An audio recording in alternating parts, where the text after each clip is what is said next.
இப்போ மியூச்சுவல் ஃபண்டுகள் எல்லாம் hybrid funds இருக்கு. ஹைபிரிட் ஃபண்ட் எல்லாம் வந்து பார்த்தீங்கன்னா அவங்க கட்டாயமாக ஒரு 35% வந்து பாண்டுகளில் வச்சுருப்பாங்க, 65% வந்து ஈக்விட்டியில் வச்சுருப்பாங்க. ஸோ அப்படிங்கிறப்ப இப்போ அவங்கெல்லாம் ஃபிக்ஸ்டு இன்கமை தான் அந்த பாண்ட் போர்ஷனுக்கு அந்த ஹைபிரிட் ஃபண்டுகளுக்கு யூஸ் பண்ணிக்குவாங்க.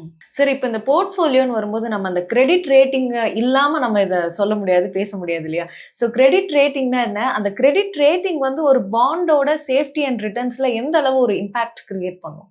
போர்ட்ஃபோலியோ பில்டப் பண்ணையில், ஃபிக்ஸ்டு இன்கம் போர்ட்ஃபோலியோ பில்டப் பண்ணையில் இப்போ வந்து நான் எல்லாமே ரொம்ப சேஃபானதில் தான் போடுவோம்னு சொல்ல முடியாது, இல்லை எல்லாத்தையுமே ஹை ரிஸ்கில் கொண்டு போடுவோம்னு சொல்ல முடியாது.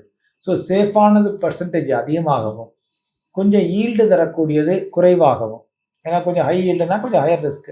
ஸோ அப்படிங்கிற ஒரு AAA ரேட்டட் பாண்ட்ஸ். இப்போ நீங்கள் கிரெடிட் ரேட்டிங்னா என்ன அப்படின்னு கேட்குறீங்க, தரக்குறியீடுன்னு சொல்லுவோம். கிட்டத்தட்டன்னு வச்சுங்களேன், தரக்குறியீடுன்னு சொல்லலாம், அல்லது கடன் வாங்குறதுக்கான ஒரு குறியீடுன்னு சொல்லலாம். ஸோ இப்போ வந்து இதை வந்து எப்படி இது AAA, AA, BBBன்னு கொடுக்குறாங்க அப்படின்னு வந்து பார்த்தீங்கன்னா, அந்த நிறுவனத்தினுடைய மேனேஜ்மெண்ட்டு, கேப்பபிலிட்டி, ஃபினான்ஷியல்ஸு, அவங்க எத்தனை மாநிலங்களில் இந்தியாவில் தொழில் பண்ணுறாங்க.